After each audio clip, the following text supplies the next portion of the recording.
Muy buenos días a todos. Mi nombre es Franco Figari, gerente adjunto de la Cámara de Comercio Suiza en el Perú. Bueno, hoy tenemos el agrado de presentarles el webinar número 39 en este estado de emergencia sanitaria. Antes que nada, quisiera disculpar a nuestra gerente general, Corinne Schirmer, quien les hace llegar las disculpas del caso, donde ella no nos puede acompañar esta mañana. Y hoy estamos presentando el tercer webinar internacional organizado gracias a nuestro socio premium TGS Sarrio y Asociados de Perú y sus partners de México, Costa Rica y Ecuador. Hoy compartiremos un tema muy importante y relevante para las empresas en la actualidad, el impacto del COVID-19 en los estados financieros. Agradecemos al gran panel de especialistas quienes nos acompañan esta mañana y a todas las personas que se han unido a este webinar desde Perú, Ecuador, Costa Rica, México, Guatemala, entre otros países. Gracias a todos por conectarse y bueno, también mencionar que a pesar de la coyuntura actual difícil que se vive en todo el mundo, la misma nos ha permitido también conectarnos con empresas y organizaciones de otros países y poder brindar estos espacios de intercambio de información relevante para nuestros socios y aliados, ¿no?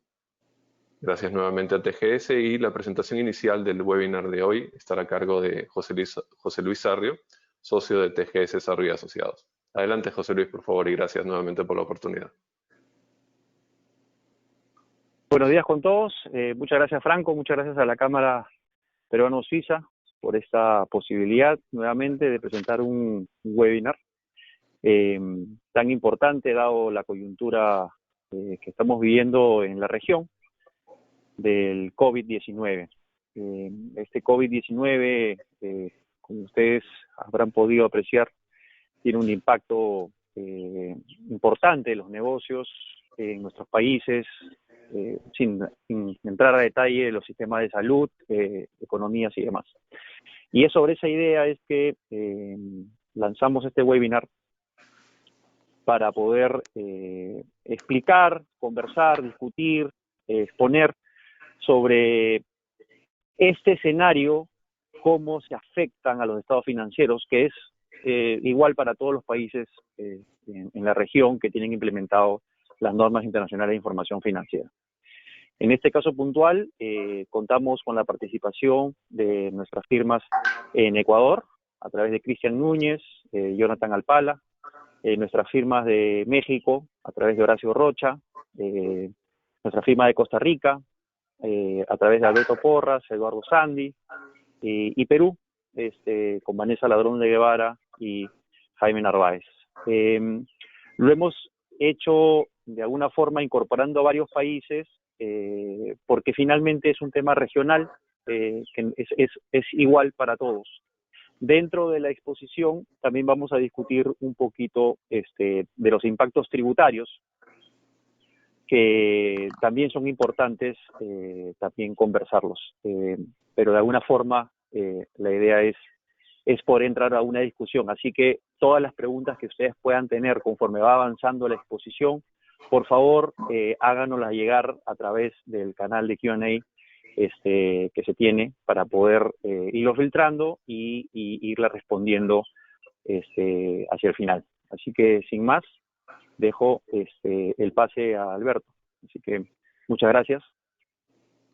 Muchas gracias, don José Luis. Bueno, primero que nada, muy buenos días. Para nosotros es sumamente importante poder llevar este seminario. Igual, de parte de nosotros, como Costa Rica, le agradecemos a la Cámara de Perú, Suiza de Perú, y a la Cámara Costa Rica-México, que también nos ayudaron con toda la gestión de comunicación de este webinar, sabiendo que están también colaboradores de México y que tienen representaciones en diferentes países.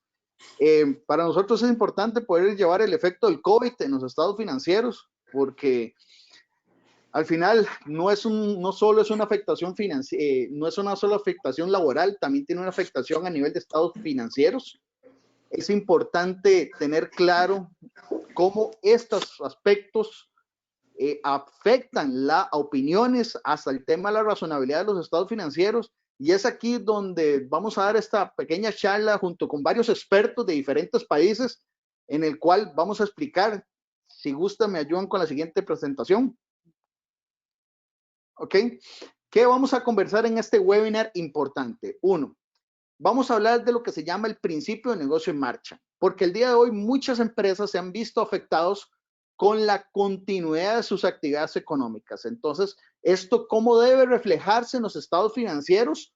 ¿O qué notas debemos de agregar? Porque recuerde que el conjunto de estados financieros más sus notas tienen que dar una explicación de su negocio en marcha. Entonces, aquí vamos a tener un especialista que va a hablar del negocio en marcha y van a indicarnos qué nota tenemos que preparar en los estados financieros, preparándonos para un proceso de auditoría y también para los lectores de los estados financieros. Luego el otro es la afectación del giro habitual de negocio. Vamos a hablar del deterioro de activos. Luego vamos a hablar de los pasivos contingentes que surgen producto de la pandemia. Hablamos de temas de no pagar impuestos, de estructuras de quedar debiendo liquidaciones a los empleados, a sus clientes y a estas entidades tributarias. Es importante tener claro estos afectos de cómo se van a reflejar en los estados financieros. Y luego vamos a estar hablando de qué pasa con estas inversiones que hemos hecho en otros países o en otras sucursales. Luego vamos a hablar de estrategias fiscales, en el cual vamos a ver qué podemos aprovechar de esta coyuntura o qué podemos hacer. Y vamos a hablar de un tema súper importante. Estamos en tiempos de comprar o adquirir o fusionar compañías. Entonces, eso se va a dar en el transcurso de la charla y es lo que vamos a estar hablando en este proceso.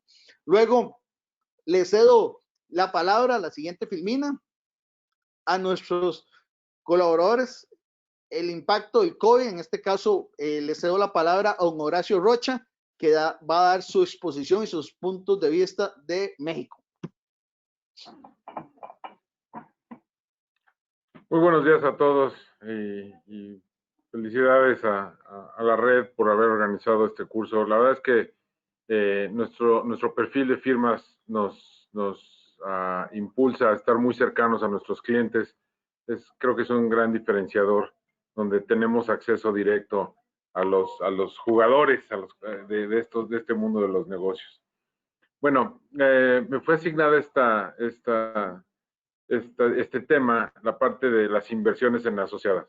Es difícil pensar en alguna empresa o industria que no haya sido afectado por el COVID.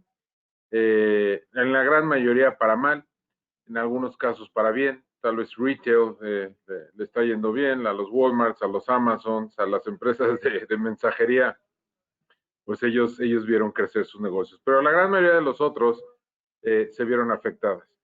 Esta norma internacional de contabilidad, la NIC 28, que habla sobre las inversiones en asociadas, nada más para ponerlos en contexto, obviamente nos referimos a cuando una entidad tiene algún tipo de inversión, acciones, algún tipo de instrumento que tiene acceso o que le da acceso a los resultados de alguna otra entidad.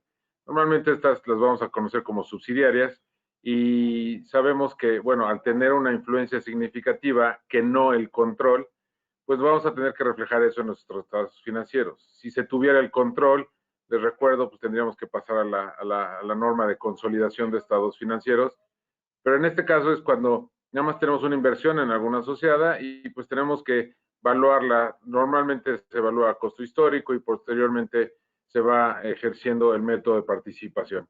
Les recuerdo, el método de participación se refiere, si lo ponemos de una manera muy sencilla, si yo soy dueño del 20% de una entidad, pues bueno, también voy a ser acreedor a ese 20% de los resultados de aquella subsidiaria. En ese sentido, la suerte de la subsidiaria, de esa inversión que tengo en esa asociada, pues se tiene que impactar en mis estados financieros. Partiendo de eso, si estamos indicando que muchas de las empresas se van a ver afectadas, pues tenemos que esperar a que esas asociadas reconozcan en sus estados financieros los efectos que haya tenido esta situación, para que una vez obtenido el resultado de esas subsidiarias, lo pueda yo reflejar en mis propios estados financieros. La verdad es que en las compañías, pues bueno, vamos a tener que analizar el deterioro que vamos a sufrir en diversas partes de nuestros estados financieros, bueno, en el activo concretamente, y posteriormente además evaluar algunas cuentas del pasivo y obviamente de los resultados de esas subsidiarias para reflejarlo en esas subsidiarias y después reflejarlo en nosotros. Más adelante vamos a hablar de deterioro, pero cuando tenemos activos fijos cuya naturaleza, por definición, es que van a tener que generar un flujo de efectivo futuro, ahorita con el problema del COVID, con esta pandemia, pues muchos de estos activos van a perder capacidad de generar flujo de efectivo. Es decir, si yo soy un hotel, si soy un restaurante, si yo soy institución que contaba de mis instalaciones para poder prestar un servicio, para poder distribuir un producto o transformar una materia prima en un satisfactor, pues esos activos acaban de sufrir un deterioro porque van a poder generar mucho menor flujo de efectivo en el futuro. Mucha gente va a tener que evaluar las tasas de interés, donde las utilizamos para evaluar algunos de estos pasivos y activos, también los vamos a tener que reflejar. En el caso concreto de México, por ejemplo, el tipo de cambio se vio afectado inmediatamente con la crisis, entonces pues, todos esos derechos de cobro u obligaciones de pago en monedas extranjeras, pues también se van a ver afectadas. Entonces, el primer mensaje es poner atención a que esas asociadas reflejen en sus estados financieros los efectos que están teniendo en sus propios balances generales y en sus estados de resultados, para yo a su vez poder reevaluar mi inversión en esa asociada. Sí, pasamos a la siguiente lámina, por favor. Este deterioro, insisto, no es nada más el deterioro físico, que también va a ocurrir. Es decir, en el momento en que yo tuve que parar operaciones, tal vez mis máquinas necesitaban algún tipo de mantenimiento que no se le pudo dar. No es solo el deterioro físico, pero es más el deterioro de la capacidad de generar flujos de efectivo futuros. Precisamente por, como dice la lámina, van a tener menor capacidad de generar eso. Entonces, pues todas las empresas van a tener que reevaluar estas inversiones en esas asociadas, sea la figura que tenga. Pasamos al siguiente tema.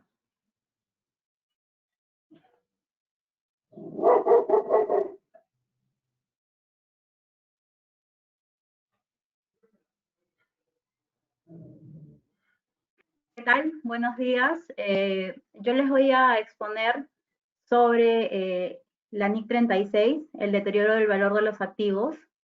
Esta norma es la que establece los procedimientos para asegurar que los activos se encuentran contabilizados por un valor que no sea superior a su valor recuperable. Pero, y entonces la siguiente pregunta que tenemos es, ¿qué es el importe recuperable? Bueno, según la norma, es el mayor entre el valor razonable menos los costos de disposición o su valor en uso.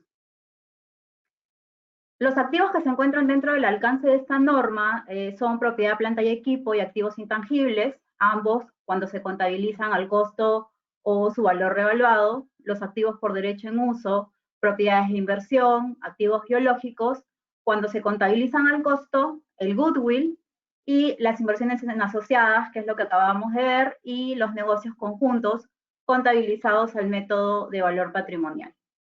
Entonces, ¿qué es lo que exige esta norma? Esta norma exige que las empresas evalúen si existen indicios de deterioro en el valor de sus activos y, de ser así, se realicen pruebas de deterioro, y para el caso del goodwill y de los intangibles con vidas útiles indefinidas, la evaluación se debe realizar de forma anual. Entonces, siguiente, por favor. Existen en la norma una serie de indicadores externos e internos que ayudan a la gerencia a determinar si un activo podría estar deteriorado. Si hablamos de las fuentes externas, tenemos índices observables de la disminución del valor del activo, cambios significativos con efectos adversos en el entorno donde está operando la entidad, incrementos en las tasas de mercado que pueden afectar la tasa de descuento, porque como sabemos, a una mayor tasa, menor es el valor actual neto. El importe en libros de los activos netos de la entidad es mayor a su capitalización bursátil. Siguiente, por favor. Si hablamos de fuentes internas, tenemos que ver si es que la gerencia dispone de evidencia sobre la obsolescencia o deterioro de un activo, el alcance o manera en que se espera usar o se está utilizando este activo, y si este uso afectará desfavorablemente a la entidad, planes de discontinuación o reestructuración cuando estos se encuentran ya comprometidos, planes para disponer del activo y evidencia que indica que el rendimiento del activo es o va a ser peor de lo que se espera. Siguiente, por favor. Entonces, una de las interrogantes que se presentan ante la situación actual del COVID-19 es si este representa un indicador de deterioro. A nivel regional y a nivel mundial, esta pandemia ha producido diversos efectos, cierres temporales de operaciones en diversos sectores de la economía, disminución en las utilidades de las empresas o incluso se han presentado pérdidas que se podrían mantener hasta el final del periodo o por los próximos años, dependiendo de la industria, una menor demanda de algunos productos, fluctuaciones en los tipos de cambio y precios de venta, entre otros, que podrían significar indicios de deterioro dependiendo de la industria en la que opera la entidad. Existen actualmente empresas que a la fecha no han emitido sus estados financieros al 31 de diciembre del 2019. Entonces, en estos casos, lo más probable es que el COVID-19 no represente un indicio de deterioro, ¿no? Pero siempre la gerencia debe de realizar una evaluación minuciosa. Lo que se va a dar mayormente en estos casos es que se van a tener que hacer revelaciones respecto a algunos efectos que se pueden haber dado después del 31 de diciembre de 2019. Los principales efectos del COVID-19 se presentaron recién en el periodo 2020. Entonces, si estamos hablando de marzo 2020, que es el primer trimestre que se cierra, estas empresas sí van a tener que incluir al COVID-19 como un indicador de deterioro. Siguiente, por favor. Entonces, ¿cuáles son los principales retos que tendrán que enfrentar las compañías para poder calcular el importe recuperable? Cuando se utiliza el valor en uso, se van a presentar muchas incertidumbres productos de esta pandemia, tanto en los flujos futuros y también los riesgos que se tienen que incluir en las tasas de descuento. Otro de los retos va a ser el número de años que va a tener este flujo para las proyecciones. La norma lo que indica es que los flujos tienen que tener un máximo de 5 años, pero bajo el escenario actual va a ser un gran reto para las gerencias construir flujos que cubran este periodo de tiempo. Esto va a depender de la serie de incertidumbres asociadas a la industria, las regulaciones que se han emitido en cada país, las fases de reapertura de la economía, la probabilidad de una recesión, expectativas de la continuidad de los competidores, dado que muchas empresas están cerrando o disminuyendo sus operaciones. Por ejemplo, en Perú hay una conocida cadena de retail que ha cerrado operaciones a partir del 1 de julio, y esto va a tener que ser considerado por todos los competidores como parte de las proyecciones que puedan hacer respecto a sus flujos. Entonces, actualmente hay muchos negocios que no han sido autorizados para comenzar a operar. Por ejemplo, el caso de los cines o los restaurantes para atención directa al público y que solamente están atendiendo por delivery. Cada industria y cada empresa tendrá que hacer evaluaciones internas y externas de cómo el COVID está afectando sus operaciones. Entonces, ¿qué sucede? Sucede que la gerencia se va a ver obligada a actualizar los supuestos y proyecciones que están utilizando para los flujos de efectivo, así como la tasa de descuento para el caso del valor en uso o para el caso del uso del valor razonable. Va a ser muy difícil que las estimaciones que se incluyan en el flujo se basen en el desempeño del periodo anterior, dado que a la fecha lo más probable es que todos estos supuestos que se utilizaron hayan sufrido cambios drásticos. Entonces, va a ser necesario, indispensable, que la gerencia utilice el juicio profesional y el mayor conocimiento que tenga respecto al manejo interno y las operaciones de la compañía. Va a ser necesario realizar, por ejemplo, análisis de sensibilidad, desarrollar múltiples escenarios, aplicar probabilidades, revisar las tasas que se están incluyendo en los flujos respecto al crecimiento, o puede ser que se presenten crecimientos nulos o hasta que se tengan que utilizar tasas decrecientes, salvo que la gerencia obviamente pueda justificar utilizar una tasa creciente. Entonces, esto va a obligar a las industrias y a las empresas a confeccionar flujos de efectivos más exactos y más precisos. Entonces, para el caso del valor razonable, por ejemplo, es aún más complicado conseguir información debido a que es probable que no se hayan producido transacciones recientes entre participantes del mercado. Entonces, esto para el caso de los datos observables. Y en el caso se utilicen flujos para medir el valor razonable, estas estimaciones van a tener que ser realizadas desde la perspectiva de los participantes del mercado. Para el caso de periodos intermedios, que es lo que se viene dando actualmente, se van a tener que evaluar los indicios de deterioro, ¿no? Y determinar si es necesario realizar algún ajuste en las cifras de los estados financieros. Estas cifras pueden ser reversadas en periodos posteriores, siempre y cuando los supuestos que se utilizaron para realizar los flujos hayan presentado mejoras, ¿no? Siempre considerando que para el caso del goodwill, una vez que se haya registrado un deterioro, este no puede ser reversado en periodos posteriores.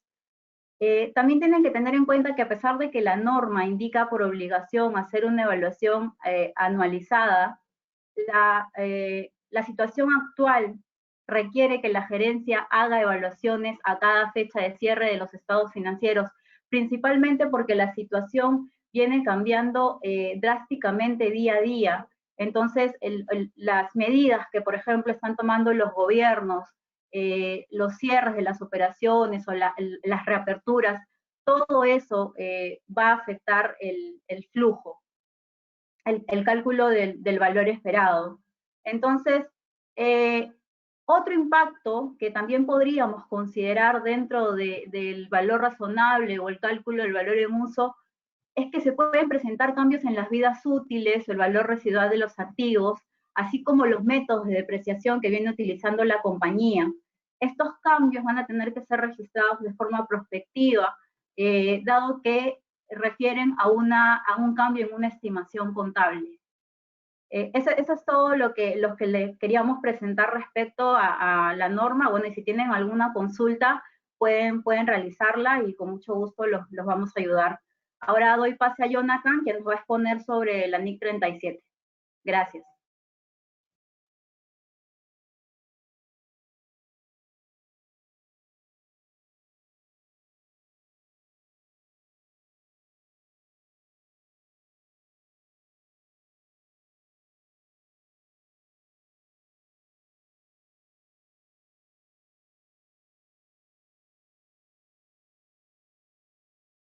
Jonathan, Jonathan, estás en mute.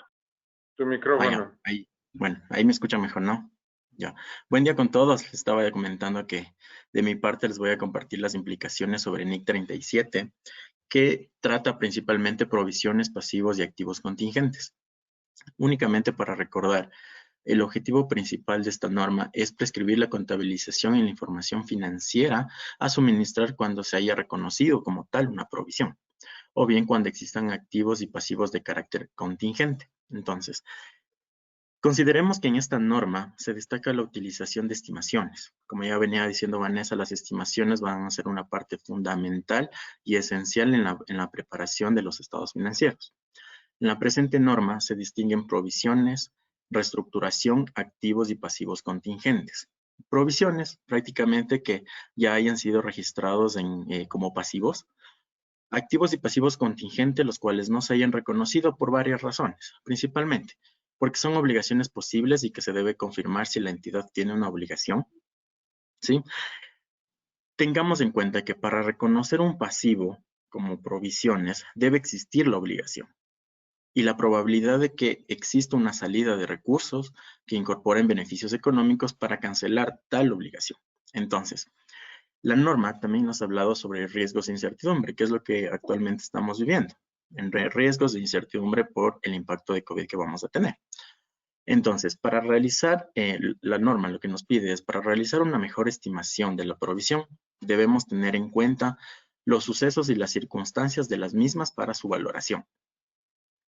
Me gustaría diferenciar el riesgo e incertidumbre. El término riesgo describe la variabilidad de los desenlaces posibles, ¿sí?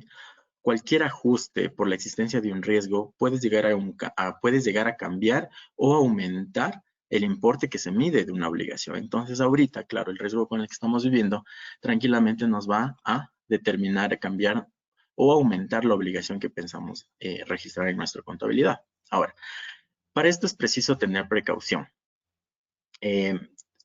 con el objetivo de evitar una sobrevaluación de los activos o de los ingresos. Por lo tanto, corolariamente vamos a tener que cuidar una subvaluación de pasivos y de gastos. Entonces, entendemos de manera general que la incertidumbre no justifica la creación de provisiones excesivas.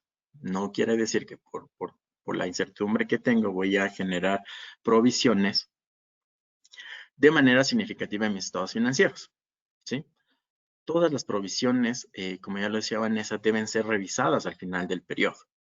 Consecuentemente, deben ser ajustadas para reflejar la mejor estimación disponible. Pasamos a la siguiente lámina, por favor. Perfecto. Hay algo muy importante aquí en la norma y es un apartado de la norma que nos habla sobre reestructuración, que muchas de las compañías lo han implementado. Prácticamente es un programa de actuación planificado y controlado por la gerencia, y su cambio significativo pues se presenta principalmente en el alcance y las actividades llevadas a cabo por la empresa y la manera de cómo se lleva a cabo dicha actividad. En una provisión por reestructuración, ¿qué nos incluye? Formación o reubicación del personal. En cambio, personas de un departamento a otro, eso no se considera como una reestructuración. Las actividades de comercialización o publicidad tampoco están dentro del régimen de esta norma, y las inversiones en nuevos sistemas informáticos. Estos tres puntos que se encuentran en la lámina los he ejemplificado con el objetivo de que vean que no forma parte de una provisión para la reestructuración. Ahora, ¿cuáles son los ejemplos que recogen los sucesos que pueden caber en la definición de reestructuración? Tenemos principalmente la venta o liquidación de una línea de actividad. Eso ha pasado bastante con algunas empresas que han visto como necesidad y como el impacto de COVID, pues prácticamente liquidar alguna línea de su actividad, o es más fácil venderla, ¿sí? La clausura o un establecimiento de la entidad, sea en un país o una región, o bien la reubicación de las actividades que se ejercían en un país. Tenemos los cambios de la estructura de la gerencia. Por ejemplo, tenemos el nivel o la escala de los directivos empresariales, ¿sí?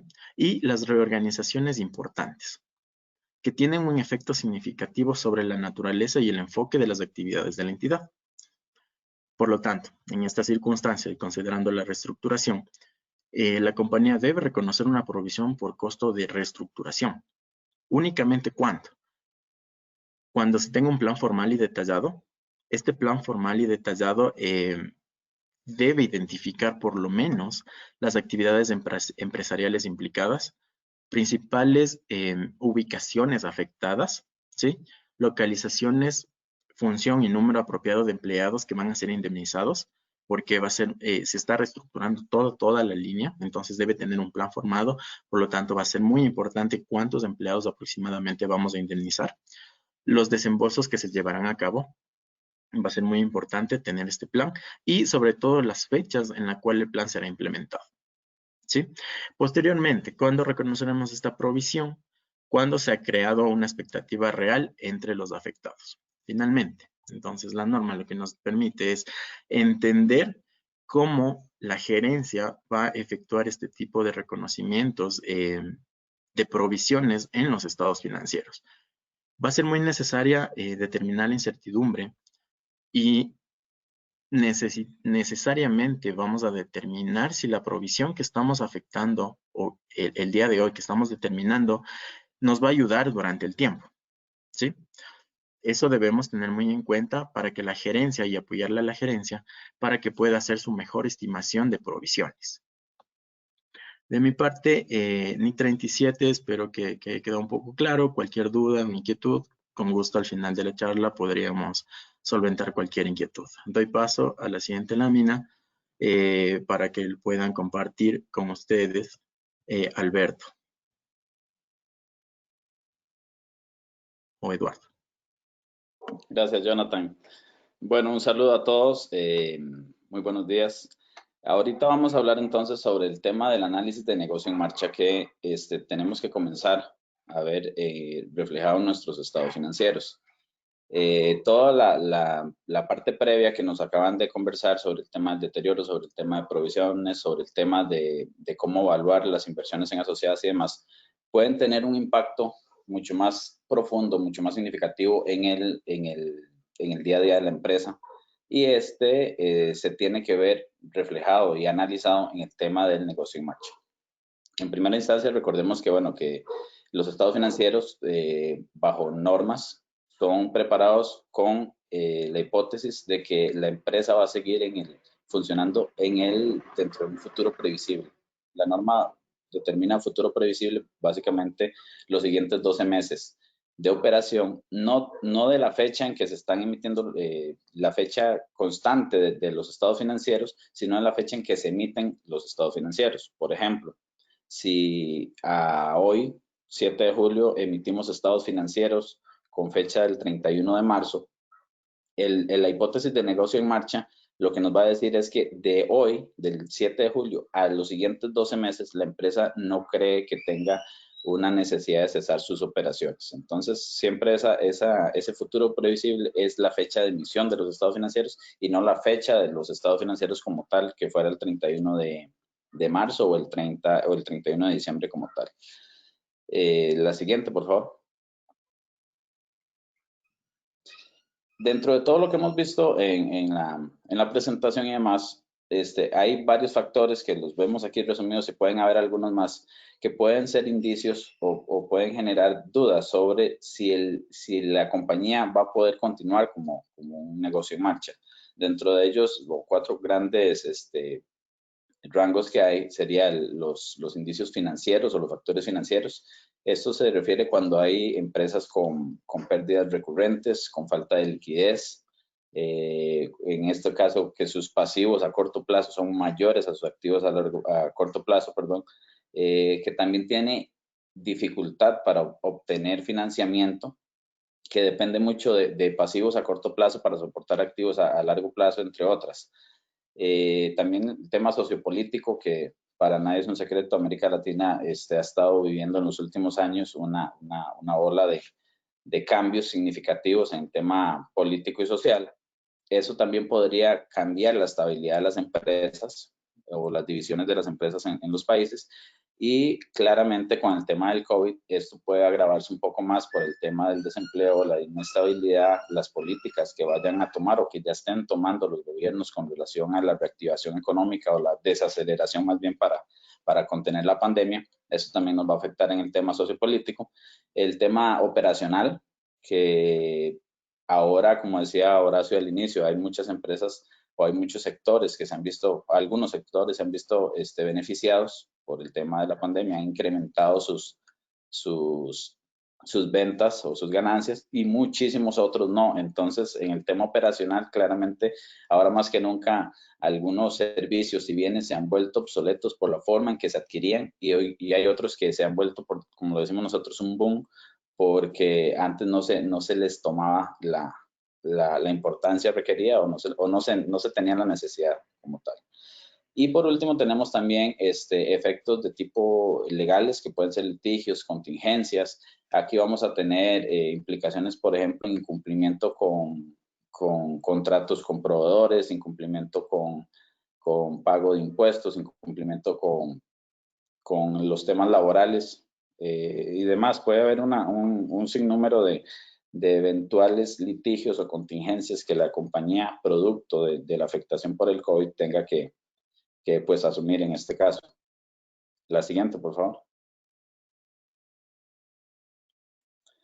Ok, según la norma, como el principio de negocio en marcha es la hipótesis, una de las hipótesis principales para la preparación de los estados financieros de acuerdo a norma internacional, lo que nos dice es que si nosotros identificamos que no vamos a seguir en un futuro previsible, vamos a tener que preparar los estados financieros en otras bases, en este caso una base de liquidación. Entonces, ¿qué significa esto? Si una empresa hace su análisis de negocio en marcha y determina realmente que no va a poder continuar operando, vamos a tener que dejar a un lado la aplicación de NIF, la aplicación de Norma Internacional de Información Financiera, y aplicar un marco que se adecue a la situación que está viviendo la compañía. Este análisis incluso debe hacerse después del corte de los estados financieros. Como les decía, si a la fecha, por ejemplo, en sus empresas se están auditando por un auditor externo y estamos auditando o están auditando el corte de diciembre, es muy probable que el auditor les vaya a solicitar a ustedes un análisis de negocio en marcha para verificar si esa hipótesis sigue intacta o sigue razonablemente bien presentada. En el caso que él a hoy, 7 de julio, determine que no, o que ya la empresa como tal también determine que no van a seguir, si los estados financieros al 31 de diciembre del 2019 están preparados bajo normas, ya no sería un marco aplicable, porque no lo vemos en un futuro previsible la empresa continuando como negocio en marcha.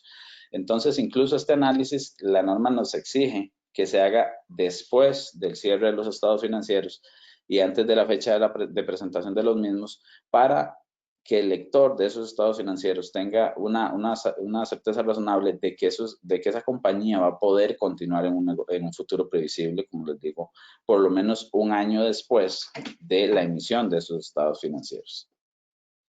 La siguiente, por favor. Ahora sí, ¿qué debemos analizar cuando hacemos un análisis de negocio en marcha? ¿O qué debe analizar cada una de las empresas y dejarlo plasmado en sus estados financieros? Podríamos visualizarlo en 3 tiempos, pasado, presente y futuro. En el pasado vamos a indicar o vamos a tener que medir qué tanto ha afectado la situación del COVID, la pandemia, a la empresa. Básicamente es hacer un recuento, por decir así, un recuento de los daños, cuánto han bajado los ingresos, cuántas pérdidas me ha generado, si he tenido que cerrar divisiones, si he tenido que cerrar puntos de venta, si he tenido que disminuir mi personal. Todos esos efectos tenemos que documentarlos para tener un mapa claro o un esquema de cuánto nos ha afectado hasta el día de hoy el tema de la pandemia. El segundo punto sería identificar y plasmar y documentar cuáles son las medidas que ha tomado a hoy la empresa para tratar de minimizar o mitigar el impacto del riesgo. Entonces, aquí se van a tener que documentar qué ha hecho la empresa. Ha hecho reducción de jornadas laborales, ya ha hecho negociaciones con proveedores y con clientes, ya ha hecho negociación, ya ha tenido acercamientos con los bancos. Entonces, hasta el día de hoy, ¿qué esfuerzos ha realizado concretos, verdad, la compañía para tratar de mitigar el impacto? Y los 2 siguientes puntos son a futuro. En primero, bueno, ¿qué planes tiene la administración para garantizar que esa compañía va a seguir funcionando en un futuro previsible? Dentro de estos planes es muy importante, es casi que mandatorio, que la compañía pueda demostrarle a un tercero, a un auditor, a un banco incluso, que ella cuenta con las fuentes de financiamiento necesarias para hacer que esa empresa continúe como negocio en marcha. Es uno de los puntos importantes. Que se sepa que tiene el capital suficiente para seguir haciendo frente a sus pasivos y que puede seguir generando los activos a corto plazo que también obviamente le van a ayudar en el tema de la liquidez. Pero en este tema también se ven qué planes van a tener si tienen un financiamiento con un banco, qué planes tienen de refundir las deudas, de reanalizarlas, si tienen temas con proveedores, cuál es el plan que tiene esa empresa para subsanar en posibles efectos de falta de liquidez y demás. ¿Okay? Y en el último punto sería, una vez aplicando los planes que vemos en el punto anterior, una vez aplicando eso, ¿cómo proyecta la empresa que van a ir sus resultados? ¿Ok? En esas proyecciones es importante siempre hacerlo basándose en escenarios. Vamos a tener que tener, porque no necesariamente lo que yo planeo me va a salir, ¿verdad? Entonces, es importante que la empresa pueda hacer unas proyecciones lo más objetivas posibles, tomando un escenario pues un poco adverso, un escenario neutro y un escenario positivo. Usualmente por default y por la aplicación de normativa, la normativa es conservadora en general.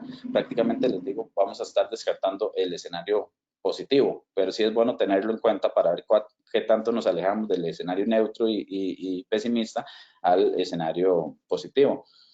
Entonces, ¿por qué es bueno hacer varios escenarios? Porque en algunos casos, cuando yo he visto ya los análisis de negocio en marcha de las compañías, únicamente salen a flote bajo el escenario positivo, o sea, tomando en cuenta que todo va a salir como ellos planean que salga.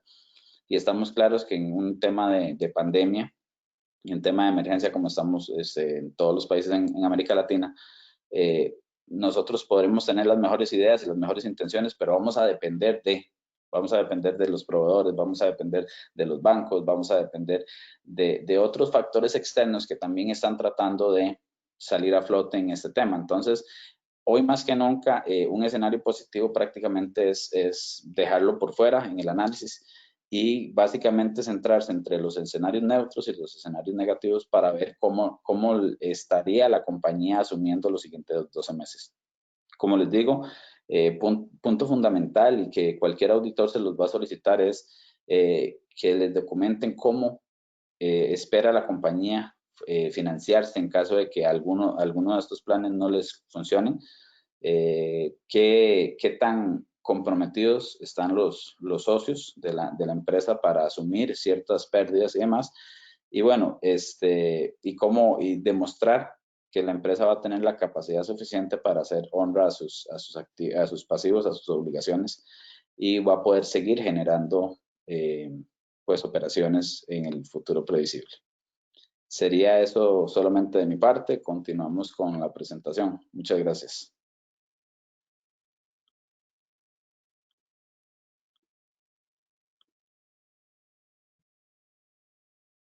Ok, aquí vamos a iniciar de los aspectos de las estrategias fiscales.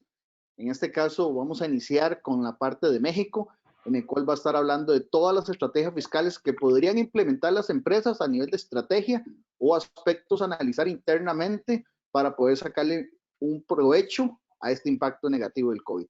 Le cedo la palabra a don Horacio Rocha. Gracias, Alberto. La verdad es que todos estamos viviendo estas crisis, estas situaciones adversas para las empresas, y en la red, la verdad creemos que siendo crisis también se resultan oportunidades. Preferimos ver la parte positiva de esta situación negativa. Creemos que las empresas van a salir mucho más ligeras, van a salir mucho más flexibles, mucho más ágiles. Muchas empresas están tomando decisiones que tal vez no habían querido tomar y ahorita la situación los obligó.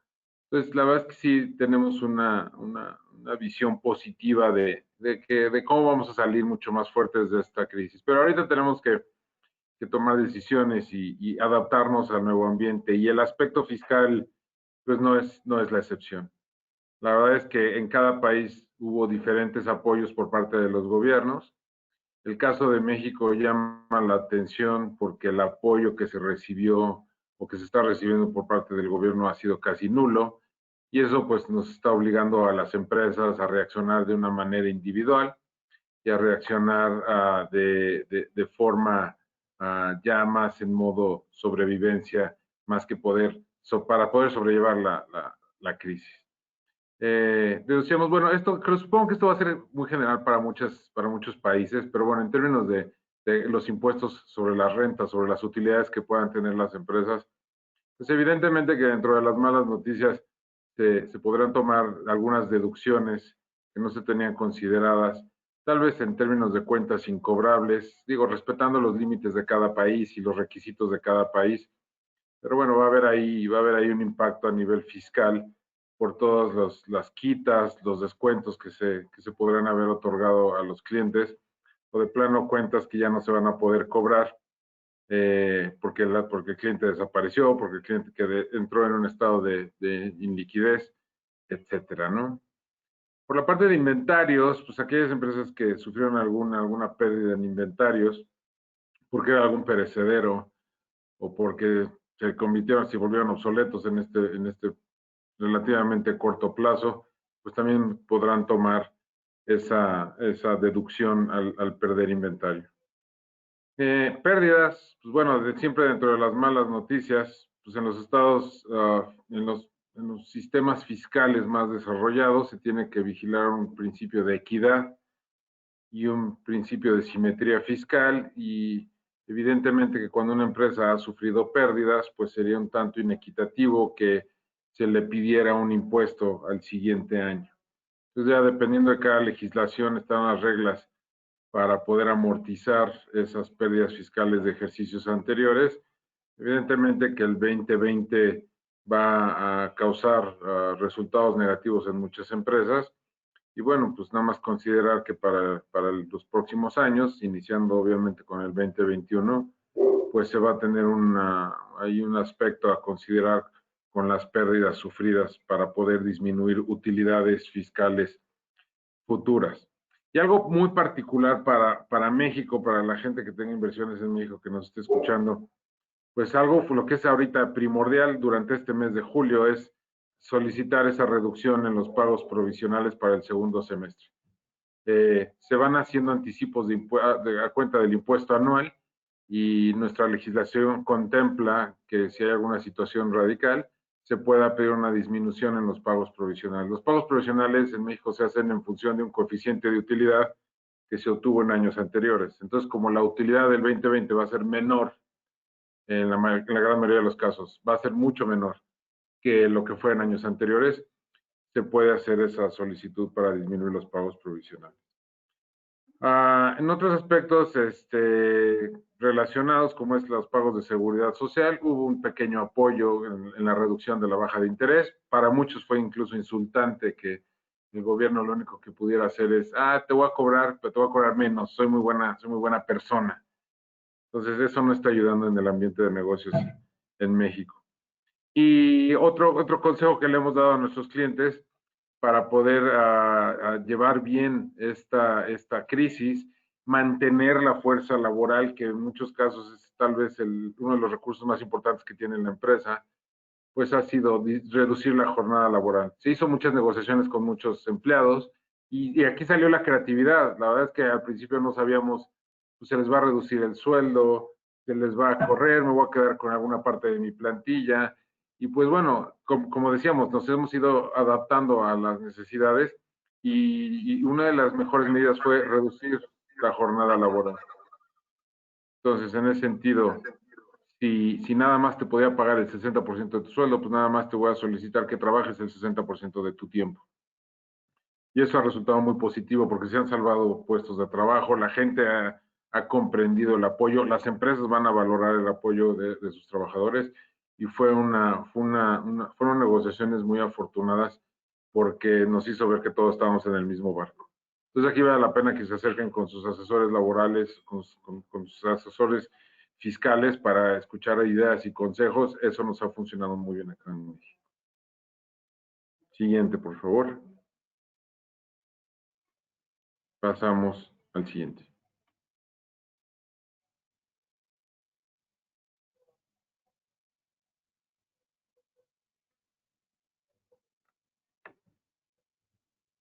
Gracias, Horacio, por el pase. Mi nombre es Jaime Narváez, soy encargado de la práctica tributaria de TGS Perú.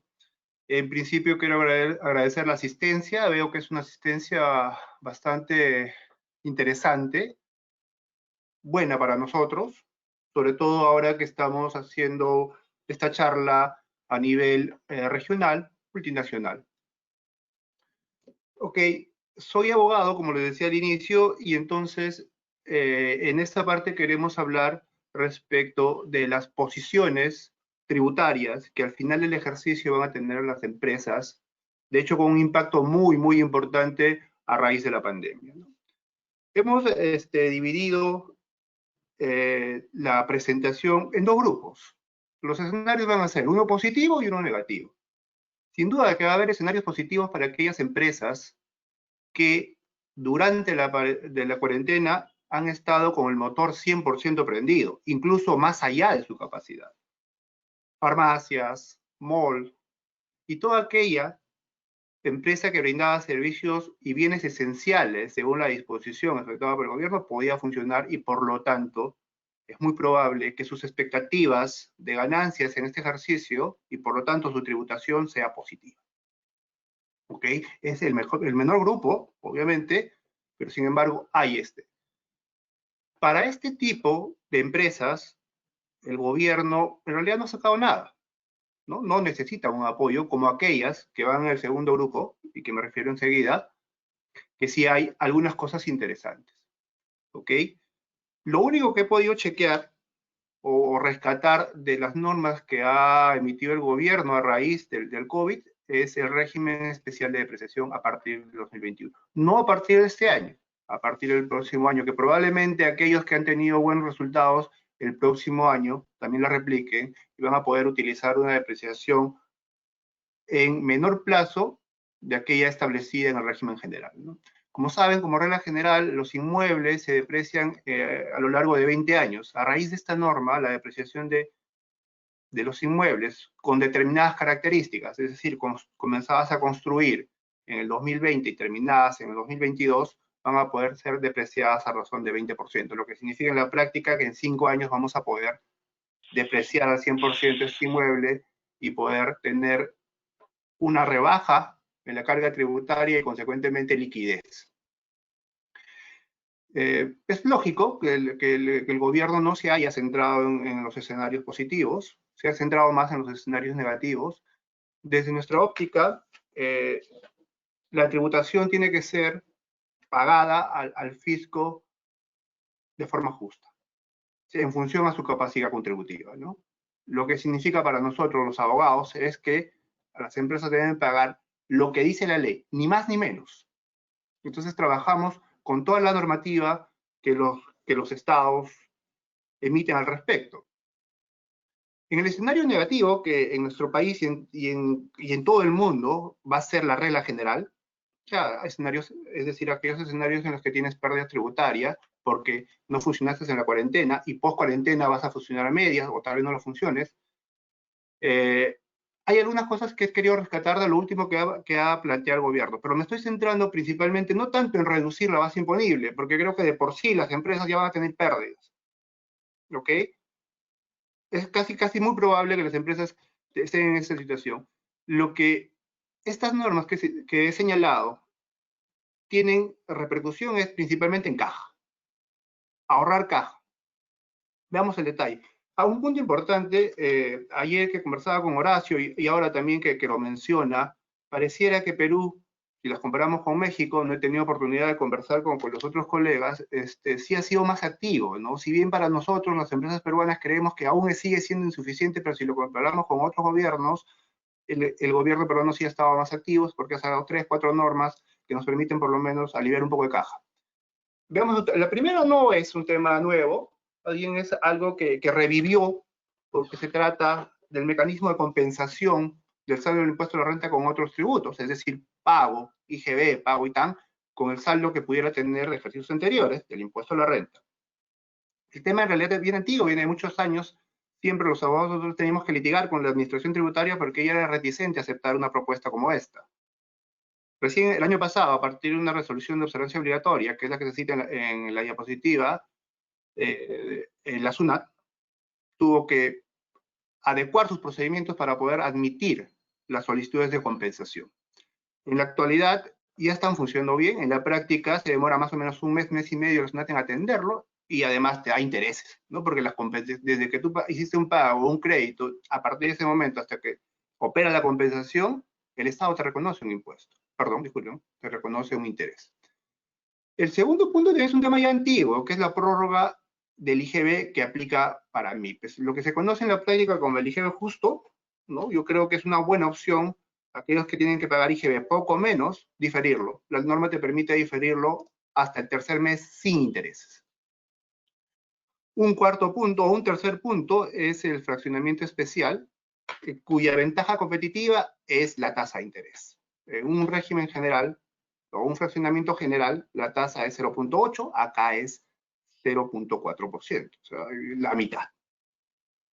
Así también, en este régimen especial de fraccionamiento, se permite tener o plantear las garantías solo cuando superas las 120 UITs, a diferencia de el régimen general en la que las garantías operan solo a partir de las 120. Hay una diferencia de 20 UITs, ¿no? Que son más o menos 80.000 soles, que para empresas pequeñas obviamente es importante. Existe, sin duda, un valor agregado en el hecho de yo solicitar un fraccionamiento a la administración sin ofrecer garantías, porque muchas empresas no las tienen, ¿no? No tengo hipoteca, no tengo aval, entonces obviamente es preferible irse a un fraccionamiento sin garantía. Un siguiente punto es la reducción y suspensión de los pagos a cuenta del impuesto de la renta de los periodos de abril y junio. Es una norma que ha sido emitida así a raíz de la pandemia, ¿okay?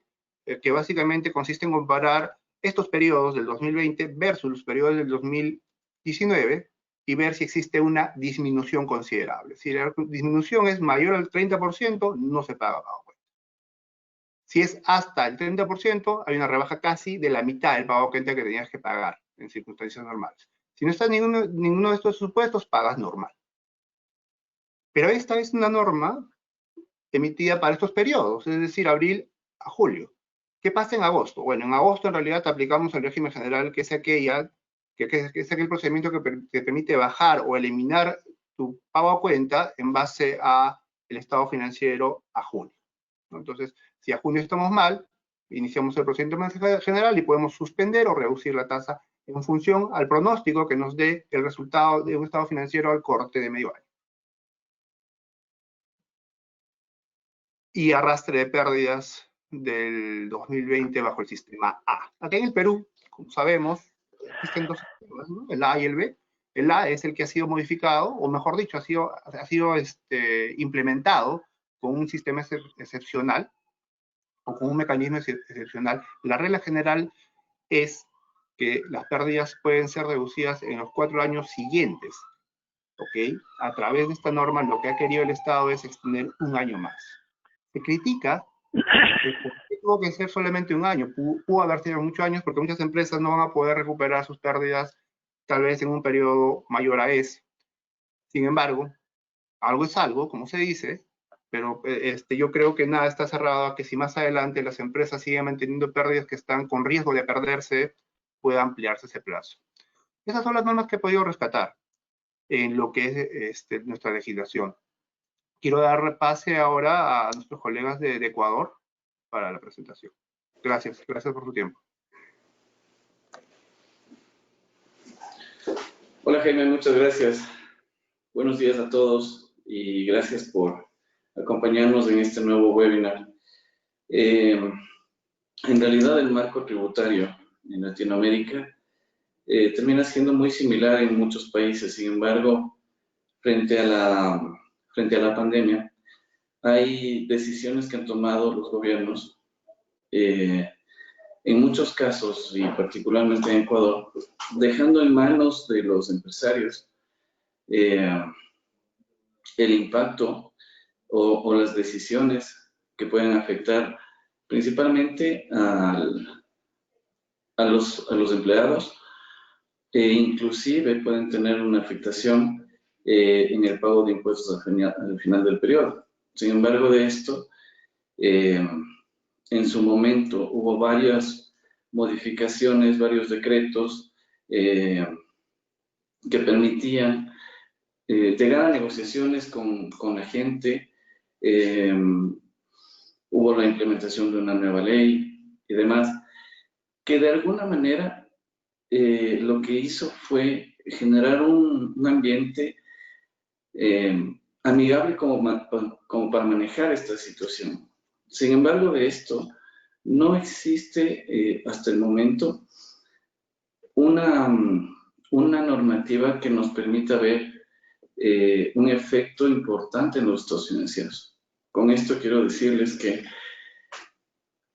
básicamente los impactos que tendrá al final del año el impuesto a la renta se verán afectados solamente por las decisiones que han tomado las empresas.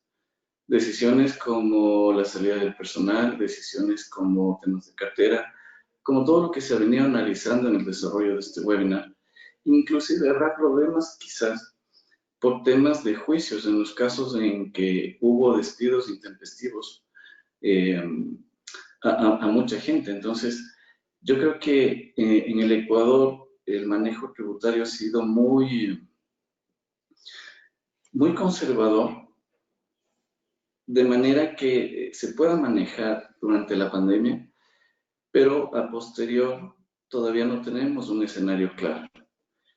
Varias de las normativas que se han emitido son los decretos 1021, 1030, que ya mucha gente lo ha visto, lo hemos analizado en otros webinars. La ampliación de plazos para presentación de declaraciones, de anexos, pagos de impuestos y demás. La emisión de la ley de apoyo humanitario, que permite justamente esta negociación entre empleadores y empleados, donde se puede generar una reducción de jornadas laborales y, como lo decía Horacio, de esa manera que no se pierdan puestos de trabajo. Creo que es una de las más importantes. Créditos para la reactivación con varias facilidades en torno a plazos y tasas que en el momento estamos viendo cómo se van desarrollando, porque esto salió hace poco tiempo, empecé a partir del 5 de junio, mediados de junio. Entonces, hay mucha gente que está esperando estos créditos. Sin embargo, todavía no conozco beneficiados de los mismos. Entonces, en realidad, el entorno se trata de ser lo más manejable posible. Sin embargo, parte de las empresas, el efecto o el impacto que pueda tener en sus estados financieros, y que a su vez serán la base para el impacto que tengan en el impuesto a la renta. Creo que en el Ecuador el compromiso que tenemos básicamente está siempre en los empresarios más que en el gobierno. Todavía no tenemos unas facilidades para nuevos emprendimientos, que sería algo muy bueno que proponga nuestro gobierno, y no solo el nuestro, sino el de todos, de todos los países, porque al final de cuentas ahora necesitamos inversión, necesitamos facilidades para salir de esto. Hay temas que ya se venían manejando desde hace algún tiempo, toda vez que veníamos en un proceso de reactivación económica, ¿sí? Esos temas se incluyeron posiblemente en el momento que se emitió la ley de apoyo humanitario o cuando se emitieron otras normativas. Sin embargo, estas no van a tener un efecto en post-COVID, porque son temas que ya venían manejándose en un entorno económico complicado. Si hablamos solamente de temas post-COVID, repito y lo mantengo, que son las empresas las que van a definir su impacto tributario en base a las decisiones que han tomado conforme a las normativas que se han emitido durante el tiempo de la pandemia, por el momento. Sin embargo, estamos sujetos a que se emitan posiblemente nuevas normativas donde se regulen nuevos impactos que podremos tener en la parte tributaria. Muchas gracias. Con esto doy paso a Costa Rica para el cierre. Nuevamente agradeciéndoles a todos por asistir a este webinar. Muchas gracias. Perfecto, muchas gracias, Cristian. Bueno, vamos a hablar de Costa Rica.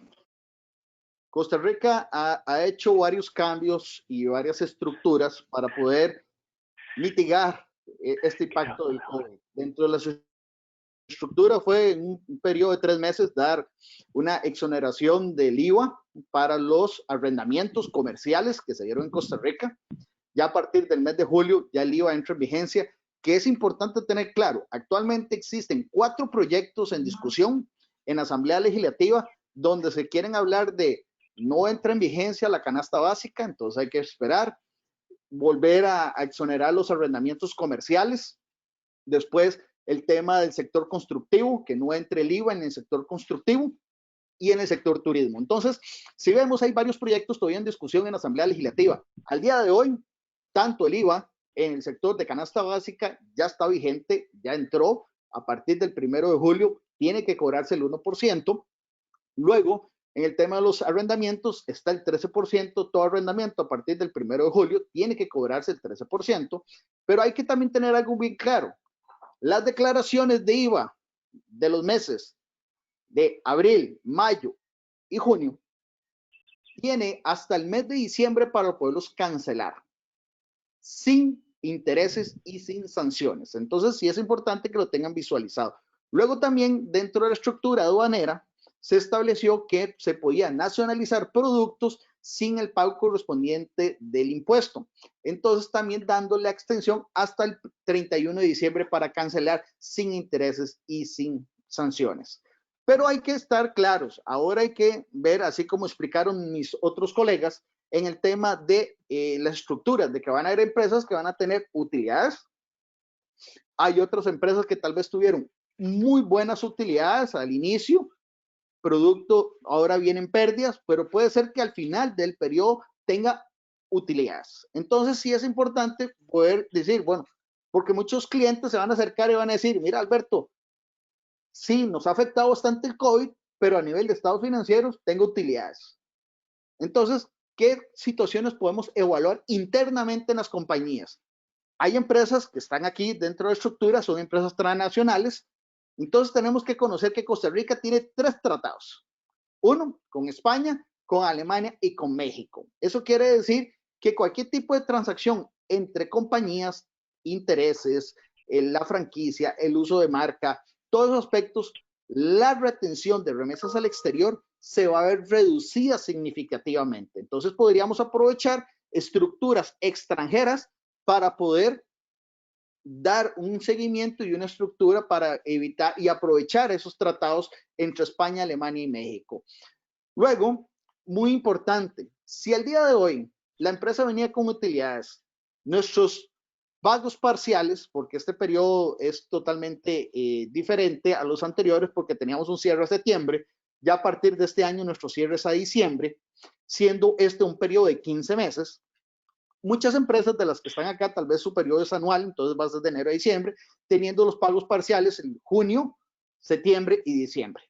Las empresas que cerraban en septiembre van a tener sus pagos parciales en el mes de marzo, junio, septiembre y diciembre. Va a tener 4 pagos parciales. Pero si estas empresas presentan pérdidas proyectadas, lo que se debe hacer es hacer un estudio y una documentación y presentárselo a la administración tributaria para que le elimine o le reduzca el monto de los pagos parciales, para que la empresa no tenga un saldo a favor que posteriormente va a tener que ir a recuperarlo bajo otros impuestos o bajo otras condiciones de una solicitud de devolución.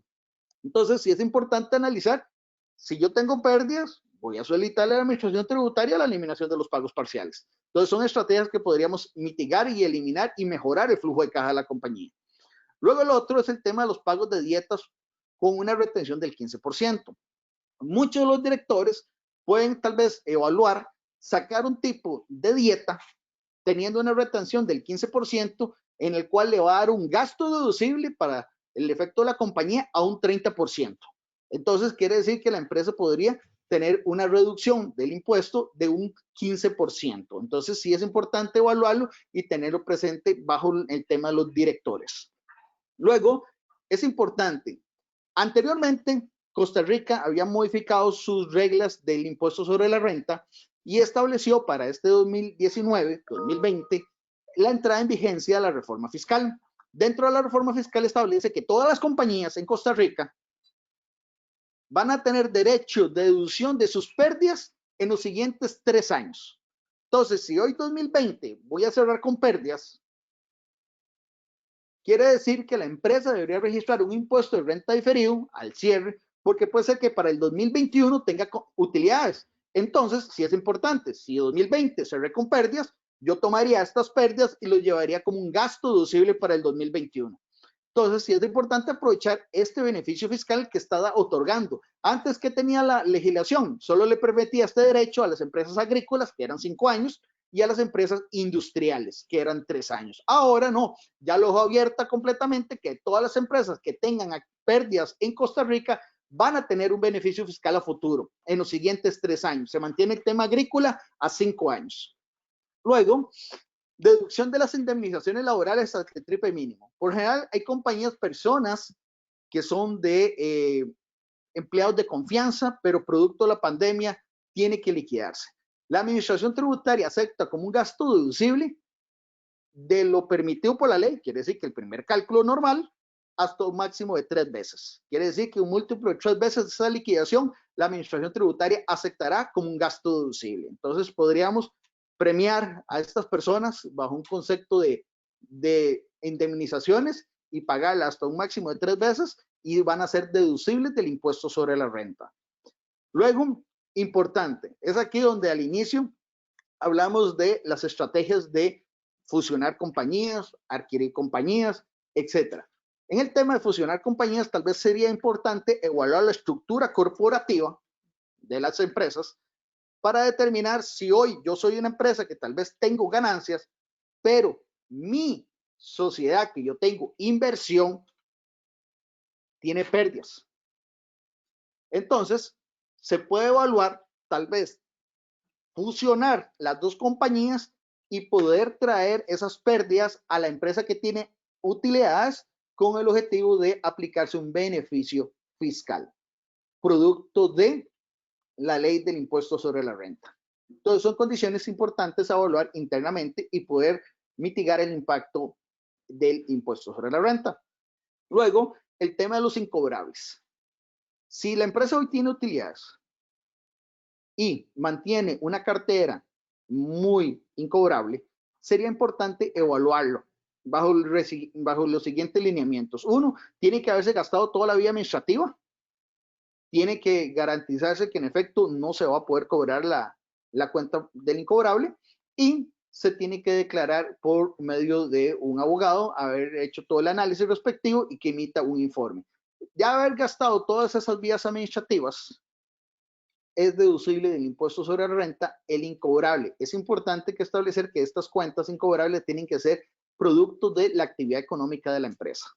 Entonces, si al día de hoy yo tengo una cartera incobrable y lo quiero reconocer como un gasto, que es importante, no es una estimación, es ya tomar la cuenta y registrarlo como un incobrable, es aquí donde nos podemos aprovechar de un beneficio fiscal para poderlo hacerlo como un gasto deducible del impuesto sobre la renta. Otras partes es la baja de activos de deterioro. Esto vamos a mencionar los inventarios. Si al día de hoy las compañías mantienen inventarios y mantienen utilidades, inventarios dañados, obsoletos, deben de baja. Creo que este año o cuando se tengan utilidades se podría aprovechar este beneficio fiscal siguiendo los lineamientos del artículo 8, inciso F de el impuesto sobre la renta, donde se deben de hacer un debido proceso, hacer una certificación de contador público, hacer un informe donde se documente el por qué este inventario está dañado, porque este inventario es obsoleto, y cuando se tengan todas esas circunstancias, se puede tomar y deducir como un gasto deducible del impuesto sobre la renta y aceptado por la administración tributaria. Luego, la baja de activos. También el tema de la baja de activos, vamos a lo siguiente. Si yo hoy tengo una maquinaria que está obsoleta, y todavía falta su periodo de depreciación concluir, entonces, pero la maquinaria no me funciona. Lo que tenemos que hacer es un debido proceso de documentar el por qué la maquinaria no está funcionando y darle de baja. Y ese aspecto es deducible del impuesto sobre la renta. Entonces, se puede aprovechar un beneficio fiscal de un activo que está registrado contablemente, pero no está en uso. Entonces, quiere decir que podríamos aprovecharnos un beneficio fiscal con el objetivo de minimizar esas utilidades fiscales en la compañía. Entonces, son puntos a evaluar. Sabemos que existen más estrategias, pero en estos momentos, por un tema general, traemos a colación desde los puntos de vista internacionales, desde el punto de vista nacional y local, y situaciones que tiene la misma compañía que podría aprovecharse un beneficio fiscal. Sin hablar también de las depreciaciones aceleradas, nada más que las depreciaciones aceleradas, debemos de pedir permiso a la administración tributaria para cambiar nuestro método de línea recta a una depreciación acelerada. Eso desde parte de Costa Rica son estrategias fiscales de los cuales podemos utilizar en las compañías para sacar el mejor provecho posible, a sabiendas de que son aceptadas y están normadas por la ley del impuesto sobre la renta en Costa Rica. Muchas gracias. Ahora les cedo la parte de preguntas para seguir adelante con el webinar.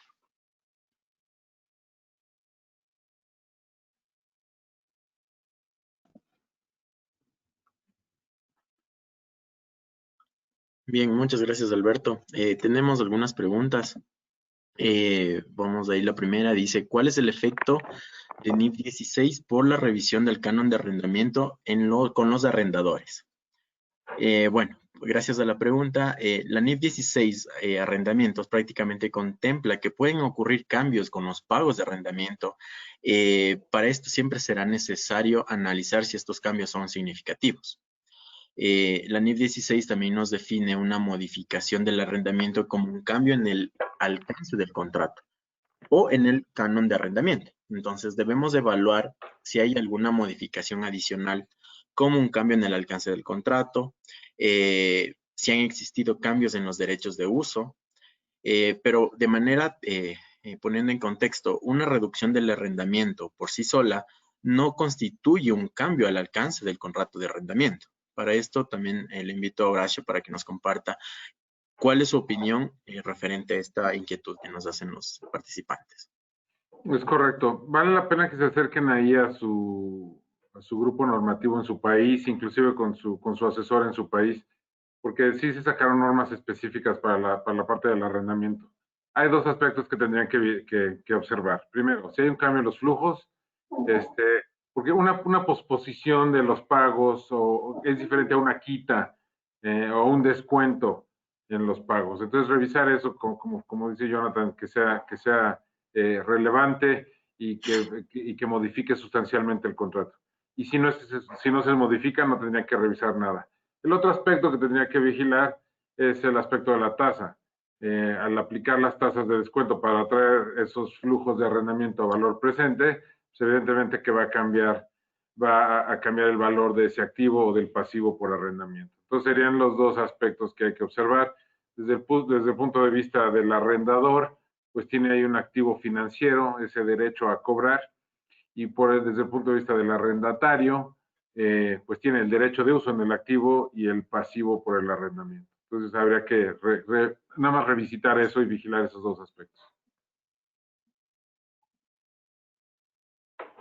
Siguiente pregunta.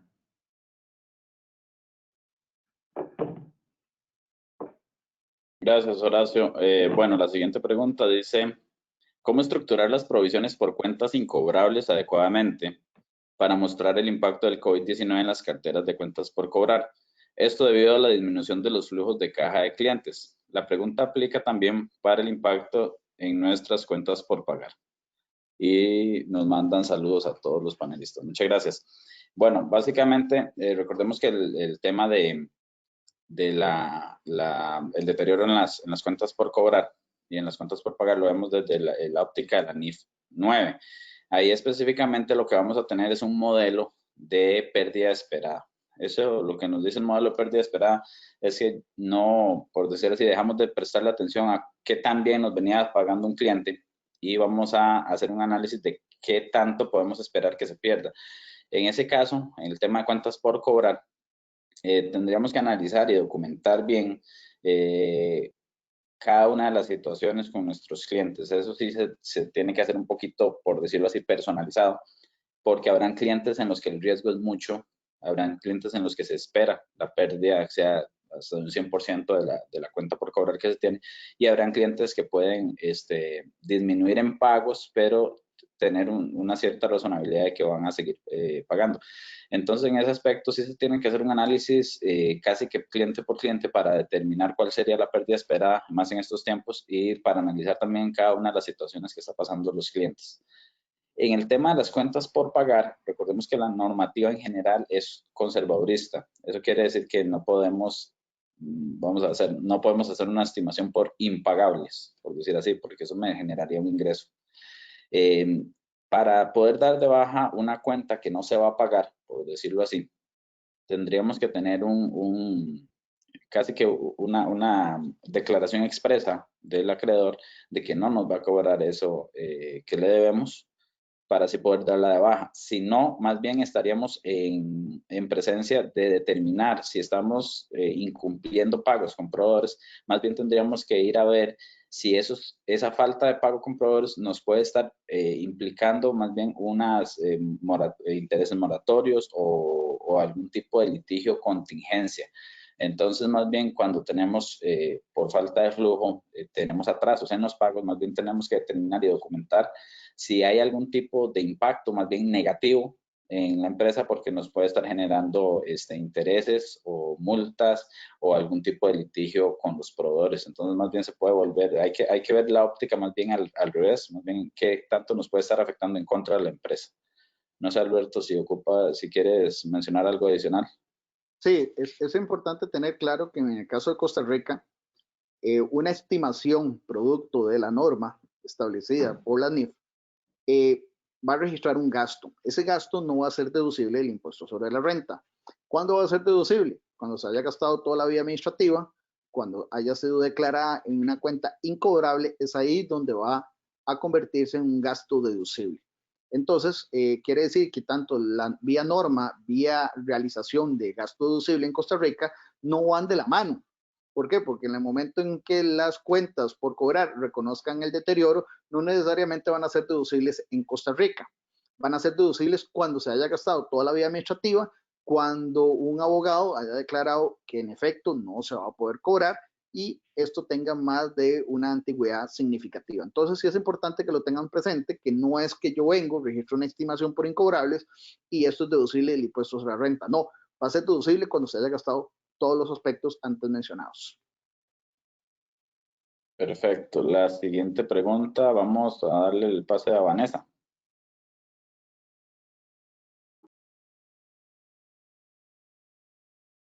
¿Qué tal? La siguiente pregunta viene de parte de nuestros amigos de Guatemala. Indica sobre los indicios de deterioro que me obligan a determinar el importe recuperable. Si estos indicios nacen en marzo o abril del 2020, me obligan a retroceder a mis estados financieros al 31 de diciembre de 2019 y tener que determinar el importe recuperable a esa fecha.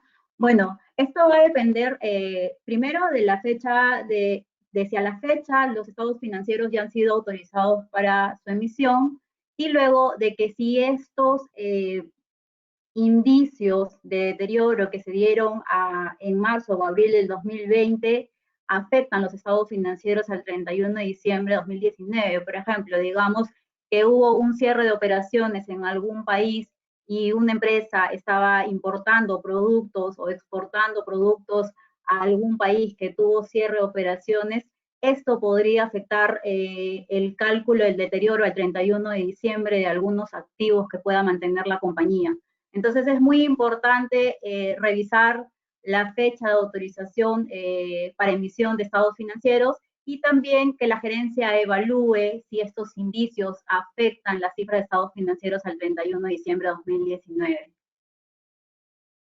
Ahora doy pase a la siguiente consulta.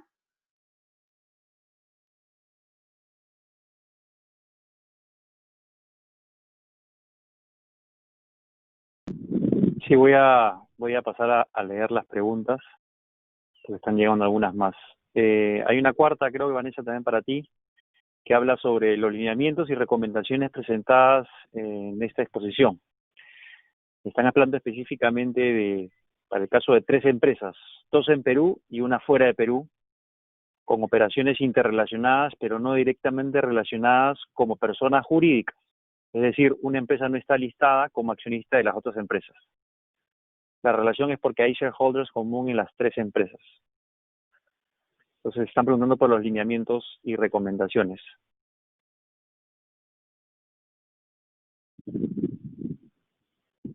Aquí sí puedo intervenir. Aquí depende de lo que cada país determine como una parte relacionada. En México, cuando una empresa tiene una inversión, capital o control, administración o participa en la administración de la otra, se hacen relacionadas. Pero también cuando una persona es accionista o participa en el control o administración de esas 2 empresas, el hecho de compartir ese shareholder también los hace parte relacionada. Entonces, se pueden determinar formas de ser partes relacionadas de manera directa o de manera indirecta. Entonces, en el ejemplo que menciona José Luis, que nos están preguntando, al compartir a un accionista, yo creo que sí las haría partes relacionadas. Y bueno, pues ahí tendrían que seguir cumpliendo con las obligaciones normales, sin COVID o con COVID. O sea, eso no cambiaría en este caso. Vale, gracias, Horacio. Hay una pregunta, creo que esta es para Alberto. En el caso de las empresas fusionadas, ¿estas son distintas a las empresas que se hacen consolidado? De hecho, bueno, con respecto a ese, estas son distintas empresas de consolidado. Ok, tiene que haber un motivo de por qué se fusionan. Okay, entonces puede ser por absorción o por participación. En este caso, puede ser que la dueña esté arriba de la otra, esta tiene pérdidas, se fusionan y esta puede deducir sus pérdidas siempre que tenga utilidades. Sí es importante tener que se le está sacando un beneficio fiscal. Aquí lo importante es que ambas empresas sean empresas que tengan actividad económica y que estén bajo los lineamientos de Costa Rica. Si yo en estos momentos yo me voy a fusionar con una empresa que está fuera del país y me voy a traer las pérdidas, lo más seguro que la administración tributaria nos va a rechazar esos aspectos. Aquí el tema de las fusiones es cuando son dentro de la misma estructura costarricense. Gracias, Alberto. Aquí hay una pregunta para Horacio, específicamente para México. ¿Cómo se debe proceder a realizar el cambio de pagos provisionales en México para el segundo semestre de 2020? Digo rápido, no les quito el tiempo, pero el fundamento es el artículo 14, el último párrafo del artículo 14 de la Ley de Impuesto sobre la Renta, y obviamente te dicen, y esto ya existía antes del COVID, el punto es que si no vas a obtener utilidades similares a las del año pasado durante un año, se te permite para el segundo ejercicio hacer esa solicitud. Hacerse una solicitud a través del buzón tributario y en la gran mayoría de los casos esto va a ser aceptado. Se explica por qué, pero pues aquí es evidente y es obvio que todo el mundo con la baja de negocio y con todos los gastos adicionales y la pérdida de ingresos, pues por supuesto que no se van a obtener las mismas utilidades. Es un trámite muy rutinario para hacer esa solicitud de reducción de pagos provisionales. Gracias, Horacio. Esta es para Alberto, de Costa Rica. Preguntan, ¿para rebajar las liquidaciones de empleados de confianza hay que pagarlo también 3 veces al empleado? Sí, porque el gasto deducible va a ser lo pagado. Entonces, en estos momentos, mi liquidación normal son 1 millón de colones. Hacienda acepta deducible hasta 3 millones de colones, entonces la empresa debería cancelar los 3 millones y la administración tributaria lo va a aceptar como un gasto deducible del impuesto sobre la renta. Vale. Gracias, Alberto. Ahora para Eduardo.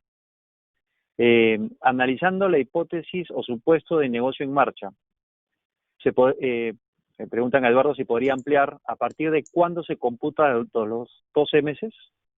Ok, perfecto. Vamos a ver, los estados financieros van a tener, por decir así, 2 fechas muy visibles. Una es la fecha de corte, que es a la fecha en que estamos hablando, los estados financieros al 31 de diciembre del 2019 o los estados financieros al 30 de junio del 2020. Entonces, esa es la fecha de corte. La fecha de emisión de los estados financieros es cuando están disponibles para los lectores de los estados financieros. Eso usualmente, claramente tiene que ser después de la fecha de corte. Los 12 meses se computan a partir de la fecha de emisión, o sea, a partir de la fecha en que están disponibles los estados financieros para que los lectores puedan observarlos y analizarlos. Entonces, en este caso, aunque yo esté haciendo un estado financiero con corte de diciembre de 2019, si lo estoy emitiendo hasta el día de hoy, los 12 meses computarían a partir de la fecha de la emisión de los estados financieros, o sea, a partir del 7 de julio del 2020 tengo que dar indicios de que no tengo deterioro en el principio de negocio en marcha para los siguientes 12 meses a partir del día de hoy. Sería la fecha de emisión de los estados financieros. Gracias, Eduardo. Creo que vamos con la última pregunta. Es una pregunta para Costa Rica. Le preguntan a Alberto. Y es una pregunta que en realidad en varios países creo que la hemos tenido de parte de nuestros clientes. Para darle de baja a una maquinaria que ya no funciona o está obsoleta, ¿quién hace ese documento? Y ponen como ejemplo los aires acondicionados. Si por uso la vida útil real es de 2 años, pero tributariamente indica que son 10, ¿hay forma de registrarlo de inicio a 2 años de depreciación o se puede hacer de oficio 2 años? Ok, voy a responderle en un tema de NIF y luego te voy a responder en un tema de tributario. Para efectos de NIF, recuerda que la depreciación va a ser el mejor estimado de la administración para reconocer una buena vida útil de un activo. Que esto difiera de la base fiscal, es ahí donde nace un impuesto de renta diferido, producto de que estás adelantando una depreciación y que el beneficio fiscal va a venir a futuro. Entonces ahí tendríamos que registrar un impuesto de renta diferido. Luego, bajo un concepto fiscal, es lo siguiente: si hoy esos aires acondicionados no funcionan y estamos en el año 2 y tiene valor de bien útil, se tienen que hacer los siguientes documentos. ¿Quién los hace? La administración de la empresa, en el cual va a tener que contratar a un CPA, un contador público autorizado, donde certifique el valor en libros de estos activos. Posteriormente, tiene que hacerse un segundo documento por parte de la administración de la empresa, en el cual justifique y documente y fotografíe el por qué estos aires no están funcionando y por qué se le va a dar de baja. Teniendo esos aspectos, la compañía puede tomar el valor del libro de esos activos y llevarlos a resultados y reconocerlo como un gasto deducible del impuesto sobre la renta. Perfecto, gracias, Alberto. Bueno, con esto damos por concluido nuestro webinar. Esperamos en realidad que les haya servido a todos. Muchas gracias a todos los partícipes que nos han escuchado. Y muchas gracias también a nuestros socios con los cuales hemos compartido un poco de cada una de nuestras realidades y también un tema que nos une a todos. Nuevamente, muchas gracias a la Cámara de Comercio Peruano-Suiza, a la Cámara de Comercio e Industria México-Costa Rica, a nuestras firmas en Costa Rica, México, Ecuador, Guatemala, Perú. Muchas gracias por todo. Y bueno, le doy pase a Franco. Gracias. Muchísimas gracias, José Luis, por la oportunidad nuevamente y a todo el equipo de especialistas que nos han acompañado esta mañana. Ha sido un gran gusto poder compartir este espacio de intercambio con nuestros socios y aliados y bueno, con gente conectada de todos los países de la región. Así que bueno, muchísimas gracias nuevamente. Ha sido una excelente presentación. Estamos seguros que va a ser de gran utilidad para nuestras empresas. Si algunas preguntas han quedado sin consultar, igual se las vamos a hacer llegar a los expositores por interno. Y ahí tienen los datos de contacto en pantalla también para que puedan contactarlos. Nuevamente, gracias a todos por la oportunidad y bueno, esperamos continuar en contacto para futuros eventos. Muchas gracias a todos y que tengan buen día. Muchas gracias. Buen día. Gracias. Hasta luego, buenos días. Gracias, hasta luego.